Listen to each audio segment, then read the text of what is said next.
internet! Hi, I'm Kelly. And I'm Justin. And we're just two best friends who like finding humor in everyday situations to make life just a little bit more fun. Today we're looking at some fun and entertaining stories from the world of customer service. We've both worked retail jobs before, and we've had some crazy stories to tell. Let's see what other people have experienced. To the internet! Oh, and also subscribe.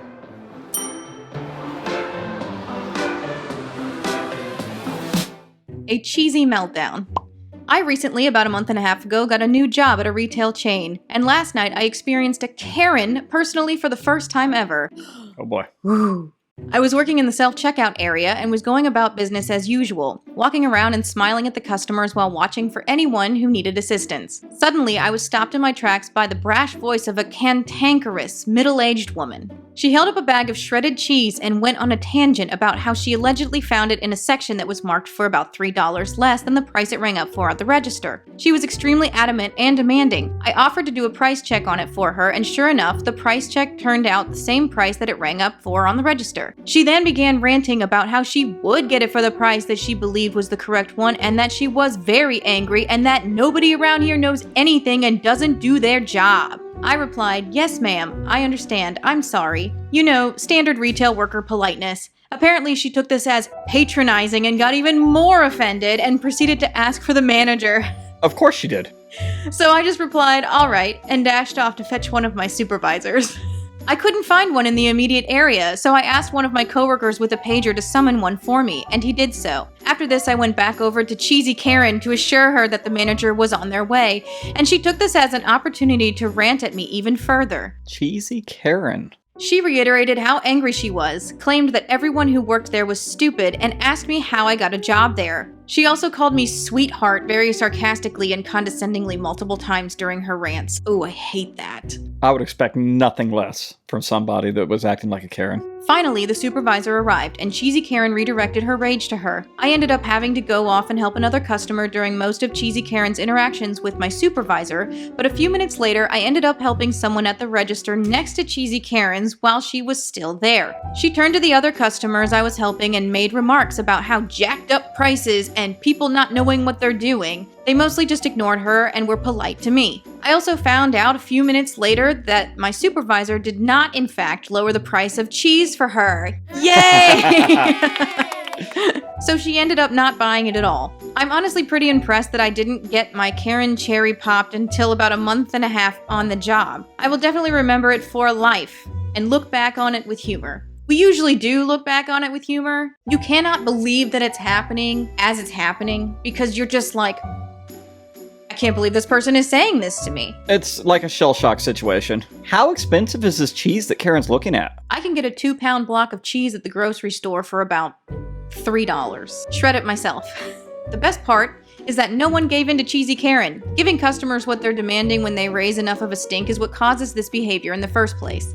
That is really true. Sometimes you can override the price as a manager, but sometimes you can't. Sometimes retail workers just can't work magic. I think I figured out what happened here. Another shopper probably set the offending bag of cheese. What a fun phrase. I agree.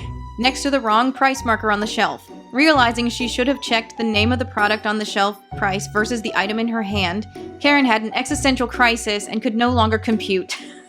Karen needs to read that book, Who Moved My Cheese? Maybe it will help her come to terms with things. How much freaking cheese does one have to buy for $3 off not to make it free anyway? That's what I'm saying. I will literally give you $3 for you to stop complaining about this.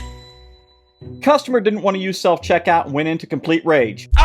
Had to bring my little sister out of the store through the back while police were called. So I've been working at a local chain thrift store for a few months. There's been a few rude and privileged customers, but nothing anywhere near as bad as today. My mom, grandma, and sister happened to be in the store today. At the store I work in, there is 4 self-checkout areas and 1 checkout with a worker. I'm not completely sure why, but at this time, the person working the checkout was only accepting cash. This greatly angered 2 customers though. After a bit of a back and forth, they walked over to the self-checkout, right beside my family, yelling about how they will just do the employee's job for them, and crap like that. I don't know why it mattered though, because the self-checkout accepted cash and card. I was standing by my mom and sister, who is 6, about 2 feet away from them. The manager politely asked them to calm down or leave the store. These people must have had some serious issues because they just kept getting louder and screaming worse and worse things at my manager. The guy walked over to the exit and the windows at the front of the store and started kicking and punching them and threatening the other workers. Which, obviously, if you're having an issue checking out with your form of payment, kicking the front windows will fix that. Their cart was full of large metal decor and paintings. So the lady grabbed a big painting and threw it to the ground, yelling about how she wants us to call the police. The glass broke and went flying everywhere. Again, a fully acceptable thing to do when you're trying to purchase an item. At that point, I really didn't want my little sister getting hurt by these crazy people, so I picked her up and brought her out the back of the store. After a few more minutes of yelling and breaking things, they eventually left. By the time I had went back inside, my manager and coworkers were on the phone with the police. Luckily, my sister understands that those people were crazy, and that's not how normal people act. She thinks it was funny. My mom and grandma have worked retail for 20 plus years, and they both say that they have never seen people go that crazy before. Because the self-checkout lane was open and available. And the only lane that accepted cards at the time. Just making sure I got my story straight. We've had similar experiences with crazy people. I'm sure a lot of people out there have also worked retail and seen absolute nutters like this. But let's find out and let's go to the comments. Man, I love self-checkouts. I very firmly prefer stores with dozens of self-checkouts over stores with 2 cashiers and long lines. I don't mind doing 2 minutes worth of work myself if it means I don't have to stand there for 15 minutes while Karen yells about her expired coupons.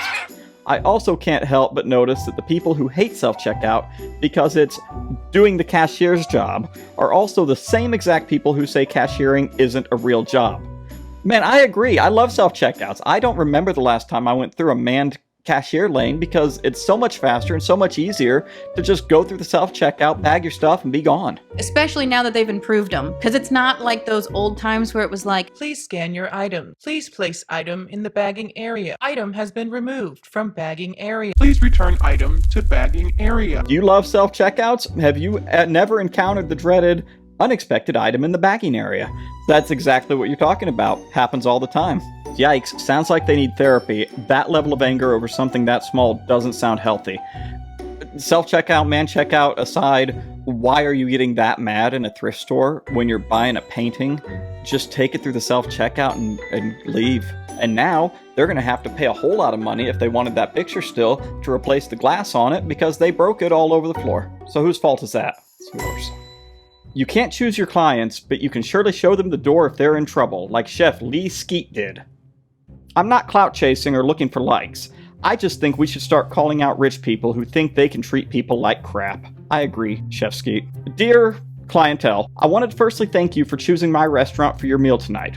And I understand you had the biggest bill we've ever had on one table here. Unfortunately, throughout the evening, I was made aware that your party's behavior was inappropriate towards Lily, who runs front of house. She has told me that as a 22-year-old girl, she was talked down to, disrespected, and touched unwantedly by members of your group. I've spent the last hour having conversations with her that break my heart, make me feel like a poo employer, and a terrible dad having my own daughter. Please provide your bank details and I will refund your entire bill of £1,000 minus £100 that I believe you should have tipped Lily, which I will pay directly to her as you left no tip. wait, they didn't tip either? They didn't tip. No, of course not. I would thank you to never come back to my restaurant. Lily means more to me than money. I also think you should assess the people you surround yourself with. Lee. They're just not welcome back to that restaurant ever again. The next day, Chef Skeet then tweeted out, on reflection, I reacted too quickly and emotionally last night. Sorry, I was a little bit angry and protective. I'm not going to refund the customer's money. I've instead kept it and transferred it to Lily. Laughing face emoji. All of it? All of it. And then followed by that is a screenshot of seemingly a PayPal transaction to Lily, immediately for £1,000 with the reference, Saw's mate. I mean, this sounds like a stand-up dude. So Lily ended up walking away with a pretty decent payday. So yeah, Chef Skeet, he sounds like a good dude. He did the right thing in that scenario. And I would encourage everybody to go on to Instagram, go on to Twitter, follow Chef Skeet. And if you're in Wales, check out his restaurant. It looks like it has really good reviews, and obviously it has a great owner. The internet, of course, has weighed in on the situation. Let's see what other people think. Let's go to the comments. As the dad of an 18-year-old front-of-house server, inappropriate touching of someone bringing your dinner? What's that all about? Brilliant care of staff from the employer. Well done for calling it out. Emma Chef, Can't tell you amount of times I have found one of our front of house in tears because of behavior like this. Bravo! Many forget that this is someone's child and it is quite possibly her first job. Their first job should be one that sets them up, not where they were abused. Absolutely spot on. Workers are not the plaything of the idle rich. To abuse and insult as they want, money doesn't buy manners and humility. It's how you're brought up and the value is installed in you. Top man. And then a big round of applause for Chef Leesky. I think we all can give him a hearty hand there. Coworker gets a little too excited cleaning produce area and obliterates light. This happened a couple months ago and it was too good not to share on here. So for context, I work in a small grocery store that has a small warehouse where produce is looked after along with the other normal stock. It was a normal Saturday shift and it was getting close to the end of the day. The person who works produce left a half hour before the store closed as they usually do on Saturdays. Meat, deli, produce, and bakery all start earlier than the retail workers. When their shift is done, we have someone maintain the flow of produce going out onto the floor. As usual, my coworker, we'll call them X, was on this duty as he was the only one working that knew how to put out the produce properly. This is when our supervisor tells them that they have to mop and do the dishes as produce worker left in a hurry that day. Now this sounds like a bad thing, but in this case it was exciting to them because it was a sign that the produce worker entrusted a worker who only works to put the produce out to clean an area they helped to maintain. I could tell how excited they were just by how hard they worked to get the floor looking presentable for the workers on Monday. I just remembered what the title of this is called. Yeah, we're getting They there. seem like so eager to do so well, and I just know that the downfall is coming. This is the wind-up. We just have to get to the home run now. Unfortunately, the only mop left was the deli/bakery mop as the janitor was mopping the bathroom as it was 10 minutes to closing. Now this mop was tall, like touch the roof of the produce area tall. How tall is this mop?